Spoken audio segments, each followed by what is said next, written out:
सतगुरु परमात्मा बताते हैं कि इस इंसान की सबसे बड़ी कमजोरी क्या है।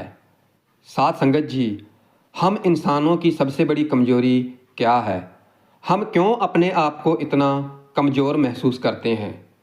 तो आइए हम आपको एक कथा सुनाते हैं जिसके सुनने से ही हमारा जीवन में हर प्रकार का सुख हमारे जीवन में हर प्रकार का सुख आ जाएगा और हमें हर प्रकार के सुख की प्राप्ति हो जाएगी।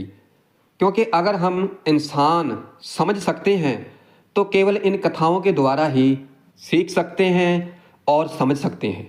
क्योंकि ये केवल मात्र एक कथा नहीं होती है, इसमें हमारे जीवन का रहस्य छुपा होता है। हमें ज़िंदगी गुजारने की शिक्षा मिलती है और इस कथा को सुनने से मनुष्य की सबसे बड़ी कमजोरी के बारे में भी पता चल जाएगा, जो मानव कल्याण के लिए बहुत ही ज़रूरी है। और आपका मन भी इस कथा में ज़रूर लगेगा। इसलिए कथा को एकदम शांत मन से सुने, क्योंकि ज्ञान शांत मन के साथ ही सुना जा सकता है। इसलिए एक बार एक गुरु अपने शिष्यों को ध्यान साधना सिखा रहे थे।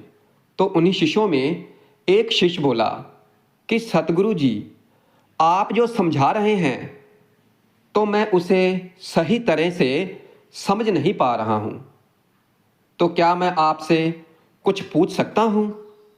फिर गुरु ने कहा कि क्यों नहीं, पूछ सकते हो, पूछो। फिर शिष्य ने कहा कि गुरुदेव, जब मैं पानी पीता हूँ तो मेरी प्यास बुझ जाती है। क्या कोई भी पानी पीता है तो उसकी प्यास बुझ जाती है? तो जब हम ध्यान करते हैं तो ऐसा क्यों नहीं होता है? जबकि हम आपके कहे अनुसार ध्यान भी लगाते हैं, सब कुछ आपके कहे अनुसार ही करते हैं, तो फिर भी हमारे में से कोई भी ध्यान की स्थिति को प्राप्त नहीं कर पाता है। तो ऐसा क्यों होता है? अब जैसे सभी पानी पीते हैं तो सभी की प्यास बुझ जाती है, तो फिर वैसे ही ध्यान करने पर सबके ज्ञान मन खुल जाने चाहिए, परंतु ऐसा नहीं होता है। तो फिर उस शिष्य की बात सुनकर गुरुजी बोले कि कल किसी ने हमारे को भोजन पर बुलाया है, तो हम जा रहे हैं और तुम भी मेरे साथ भोजन करने चलोगे, तो मैं तुम्हें इन सभी प्रश्नों के उत्तर वहीं पर दूंगा। और फिर अगले दिन दोनों ही गुरु और शिष्य भोजन के लिए चल पड़े जहाँ से उन्हें बुलावा आया था। फिर वो दोनों एक धनी व्यक्ति के घर पर पहुँच गए, क्योंकि उसी धनी व्यक्ति की पत्नी ने उन्हें भोजन पर बुलाया था। फिर उस धनी व्यक्ति की पत्नी ने बहुत ही प्यार से भोजन तैयार करवाया और उस गुरु और शिष्य के आगे लाकर परोस दिया। और उन्हीं के पास वो धनी व्यक्ति भी भोजन पर बैठा हुआ था। फिर जब भोजन उन तीनों के पास लाकर जब रख दिया गया, तो फिर वो धनी व्यक्ति बड़े ही जोर से अपने नौकरों पर चिल्लाया और बोला कि क्या बेकार सा भोजन बना रखा है, इसमें कोई भी स्वाद नहीं है। और फिर वो भोजन की थाली को फेंक कर कहता है कि जाओ मेरे लिए दोबारा से ढंग का भोजन बनाओ और मेरे लिए लाओ। फिर उस धनी व्यक्ति की पत्नी ने दोनों गुरु शिष्य से क्षमा मांगी और उन्हें भोजन परोसने लगती है। फिर गुरु और शिष्य दोनों ही भोजन करते हैं, मगर गुरु अपनी थाली में से 2 रोटी छोड़ देते हैं और उस स्त्री से कहते हैं कि बेटी, क्या तुम मुझे ये 2 रोटियां बांध कर दे सकती हो?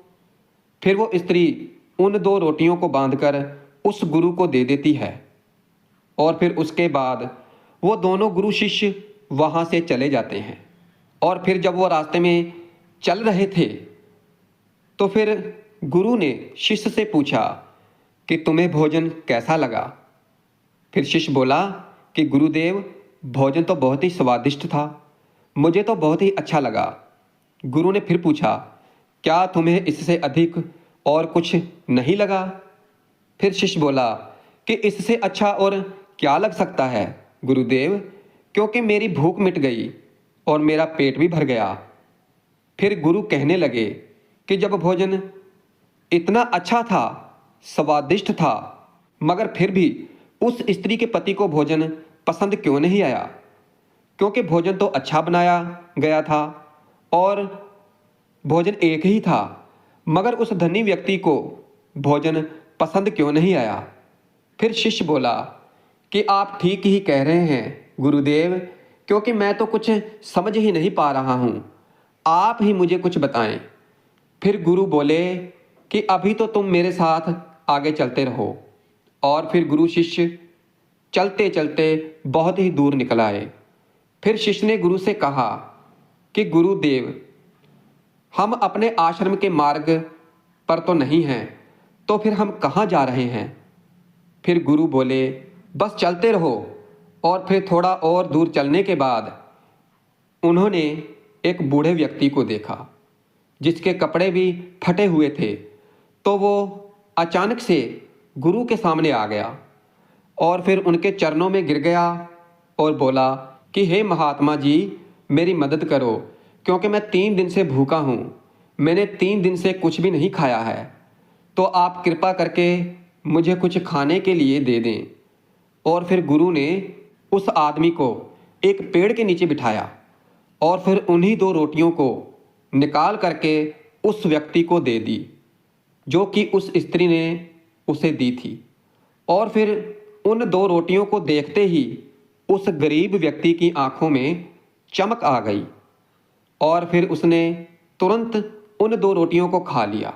और रोटियों को खाते समय उस व्यक्ति की आंखों से आंसू निकल आए। वह रो रहा था और खाता जा रहा था और हाथ से इशारे कर रहा था, जैसे कि वो किसी अदृश्य शक्ति को कह रहा है कि तेरा बहुत बहुत शुक्रिया इन 2 रोटियों के लिए। और फिर रोटी खाने के बाद उस गरीब व्यक्ति ने गुरु को प्रणाम किया और धन्यवाद किया। फिर गुरु ने उस व्यक्ति से पूछा कि भोजन का स्वाद कैसा था?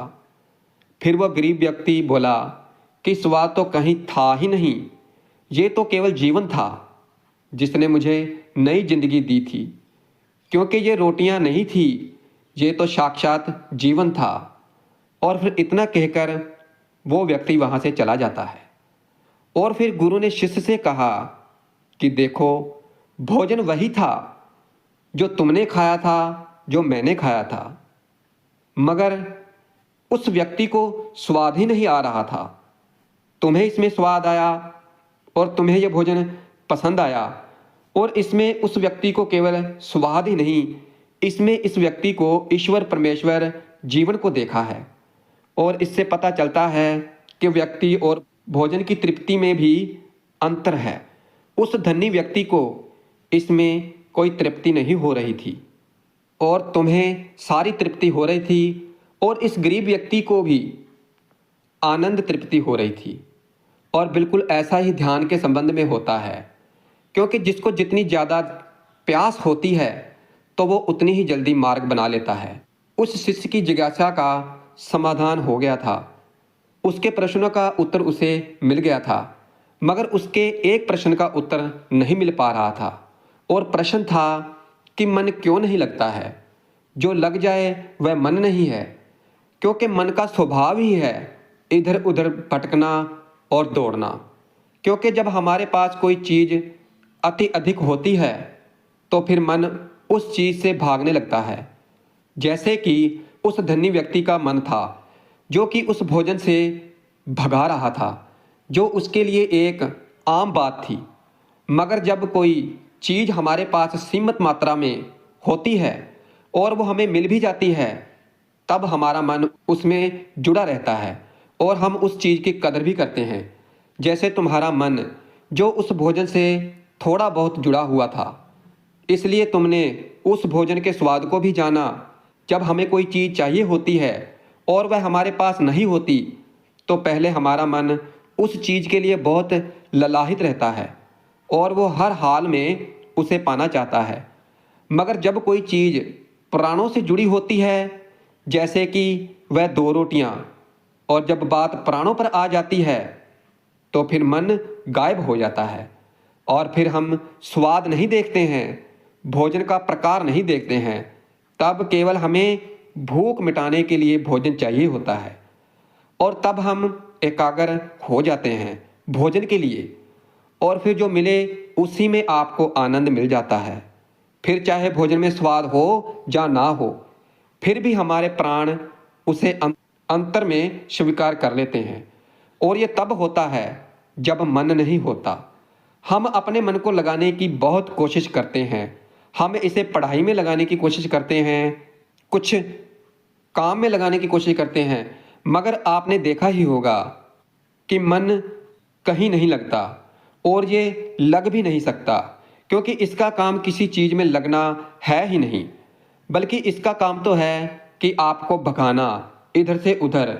एक चीज़ आपको मिल गई और फिर दूसरी चीज़ पर ले जाना, दूसरी चीज़ मिल गई तो फिर तीसरी चीज़ पर ले जाना, क्योंकि मन तो कभी संतुष्ट होता ही नहीं है। ये तो केवल पाना जानता है और पाने के बाद भूल जाना जानता है। इसे तो जो मिल गया है तो उसे छोड़ देने की आदत है, और जो छूट गया है तो उसे फिर से पा लेने की आदत मन की होती है। और फिर गुरु उस शिष्य से कहते हैं कि अपनी जिंदगी के पिछले हिस्से को देखो और जानो कि क्या तुम्हारा मन कहीं लगा है, कहीं रुका है, या फिर ये तुम्हें अभी तक भगाए ले जा रहा है और तुम भाग रहे हो। और अब सवाल आता है कि अगर मन का काम भागना और भगाना है तो क्या हम जिंदगी भर भागते ही रहेंगे? क्या हम कहीं नहीं रुकेंगे? और ध्यान से देखो तो जिंदगी ऐसी ही है। जन्म से लेकर मृत्यु तक इंसान भागता ही रहता है, कभी किसी चीज़ के लिए, कभी किसी चीज़ के लिए। मगर फिर भी कुछ इंसान अपवाद हो जाते हैं और वह ठहर जाते हैं। इधर उधर की भटकना उनकी शांत हो जाती है और फिर चीज़ें उनके पीछे भागने लगती हैं। वो किसी चीज़ के पीछे नहीं भागते हैं। इसलिए कैसे हम अपने जीवन में ठहराव ला सकते हैं, कैसे हम अपने जीवन में एकाग्रता ला सकते हैं, और कैसे हम अपने जीवन में मन को नियंत्रण कर सकते हैं, कैसे हमारा मन शांत हो सकता है। तो भाई इसका केवल एक ही रास्ता है और वो है नाम की भक्ति, परमात्मा की भजन बंदगी, ध्यान। क्योंकि मन भागता है और ध्यान से मन ठहर जाता है। मन लालच देता है और ध्यान लालच को देखने की दृष्टि देता है। मन कहता है कि इसको छोड़ दो और दूसरी चीज़ को पकड़ लो, और भक्ति ध्यान कहती है कि जो मिला है, जो मिल रहा है, उसी में सब्र संतोष रखो और परमात्मा का शुक्र करो, धन्यवाद करो कि हे परमात्मा, मुझे तेरी कृपा से सब कुछ मिल गया है, मुझे और कुछ नहीं चाहिए। और ध्यान एकाग्रता लाता है, मगर ध्यान को लेकर भी हम भ्रमित रहते हैं और हम तो ध्यान को केवल आंखें बंद करके बैठ जाना ही समझ लेते हैं।